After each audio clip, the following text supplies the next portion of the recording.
So this is the passport now that is reproduced on the cover, and my grandparents were married in 1928. They came to the United States at the end of 28 together, my grandfather returning, my grandmother coming for the first time, and they settled in Newark, New Jersey. There were quite a few Greeks there. They had 5 children born in very, very rapid succession. Our father is the oldest. This is John here. The next child was a little girl named Asimula, and she died at age 3 months, and the only way I was able to prove the existence of her short life was through baptismal records. So baptisms are very important. It might save your memory, the mnimni that we were talking about. This is my Uncle Harry here, Haralambos. He was named after his father, his grandfather. And this is my Aunt Pearl, and I wanted to mention her name because I think your priest knows her son. Her husband is Alan Baronis. He's a very well-known priest in the Orthodox Church. He ran a church in Lancaster, Pennsylvania for many, many decades. And his youngest son, Luke, became a priest and worked as a missionary in Albania and is now a pastor right outside Worcester, Massachusetts, and teaches at Holy Cross, our Greek Orthodox seminary. So this is my Aunt Pearl, and the youngest was Nick, named after that beloved saint. And the only 2 members of this family who are still alive are my dad and Aunt Pearl. So they were also witnesses, important witnesses for the book. Next slide, please. This is the first picture that was taken then. So they got this passport in '37, right after Nick was born, and they left on the Vulcania, a big steamliner, leaving New York Harbor, arriving in Piraeus in late August of 1937, and they settled in a rented house in Itea. That's my grandmother, Ursula, her mother-in-law, Panayu, and the 3 children the baby was sleeping. The first years in Greece were very nice years. My grandfather was sending money. He didn't have very much of it, but what he had went pretty far in Greece, and my grandmother took the children everywhere. A lot of sightseeing, as you can see here. She had them dressed up in traditional costumes. My dad doesn't look very happy about it over here, but you can see here how blonde he was. You wouldn't guess looking at me, but my dad was very, very blonde with very bright blue eyes, as were all the children with blue eyes. Another tourist slide, she took them to Athens. My dad was actually put into a private school. Many Greek American kids were educated in Greece.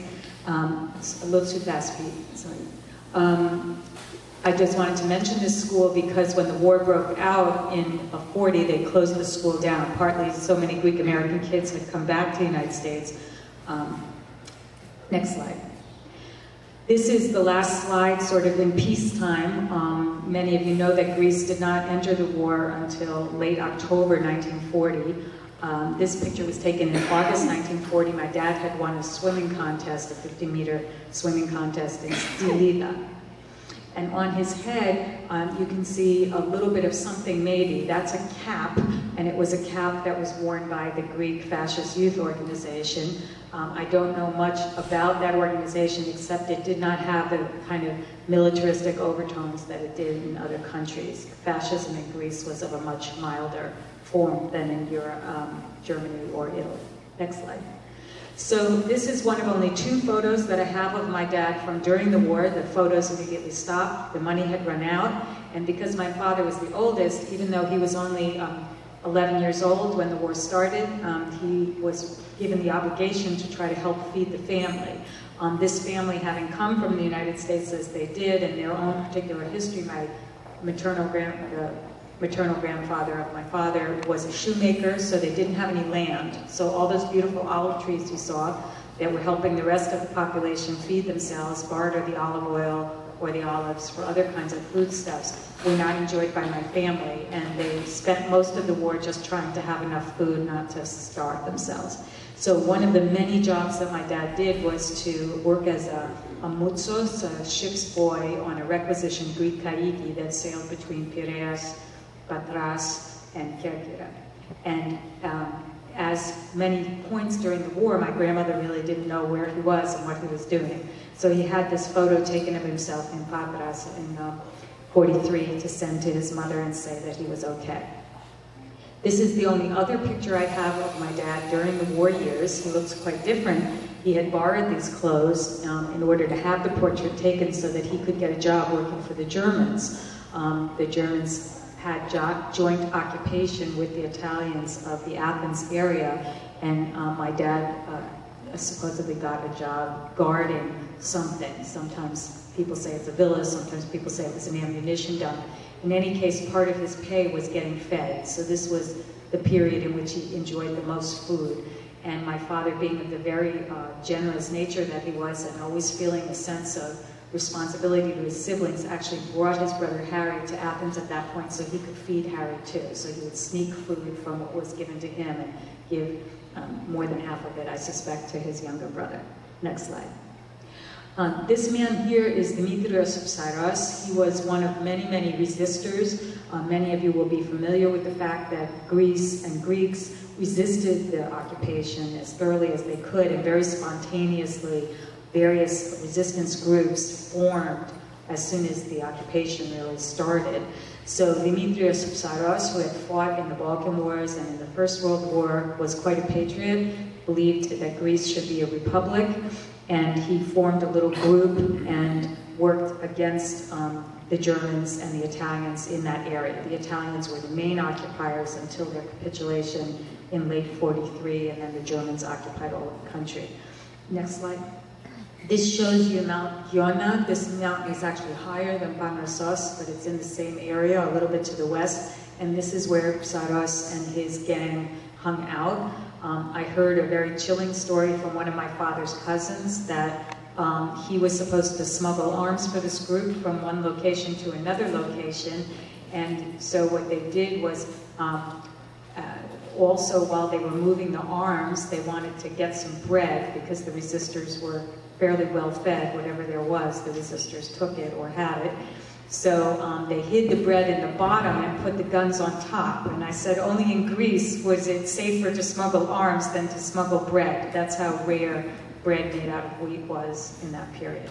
Next slide.